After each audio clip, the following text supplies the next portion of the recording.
அஸ்ஸலாமு அலைக்கும் வரஹ்மத்துல்லாஹி வபரகாத்துஹு. அன்பானவர்களே, நபிகள் நாயகம் ஸல்லல்லாஹு அலைஹி வஸல்லம் அவர்கள் ஒரு நாள் தனது தோழர்களிடம் நரக நெருப்பை தீண்டாதவர்கள் யார் என்று தெரியுமா என கேட்டார்கள். தோழர்கள், யா ரசூலல்லாஹ், நீங்களே சொல்லுங்கள் என்று ஆவலாய் கேட்டபோது நாயகம் ஸல்லல்லாஹு அலைஹி வஸல்லம் அவர்கள் சொன்னார்கள், ஹையின், லையின், சஹலின், கரீபின். இந்த 4 குணங்களை கொண்டிருப்பவரை நரக நெருப்பு தீண்டாது என்றார்கள். ஹையின் அப்படின்னு சொன்னால் பணிவு.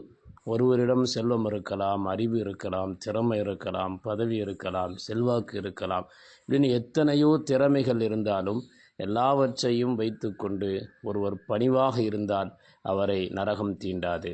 2வது லையின், மென்மையை கடைபிடிப்பவர், எப்போதும் கோவப்படாமல் நளினமாக எல்லோரிடத்திலும் நடந்து கொள்பவர்.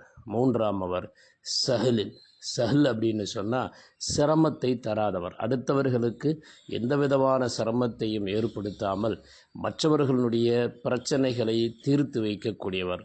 4வது கரீப், கரீப் அப்படின்னு சொன்னால் நட்பு மிக்கவர், எல்லோரிடமும் அன்பாக பழகக்கூடியவர், எளிதில் அணுகக்கூடியவர், எப்போதும் சிரித்த முகத்தோடு இருக்கக்கூடியவர்கள்.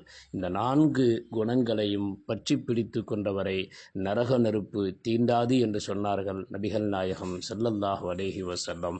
உள்ளோன் அல்லாஹ் இந்த 4 குணங்களை நம் அனைவர்களுக்கும் தந்து நரக நெருப்பிலிருந்து பாதுகாத்து அருள்வானாக. வஸ்ஸலாமு அலைக்கும் வரஹ்மத்துல்லாஹி வபரகாத்துஹு.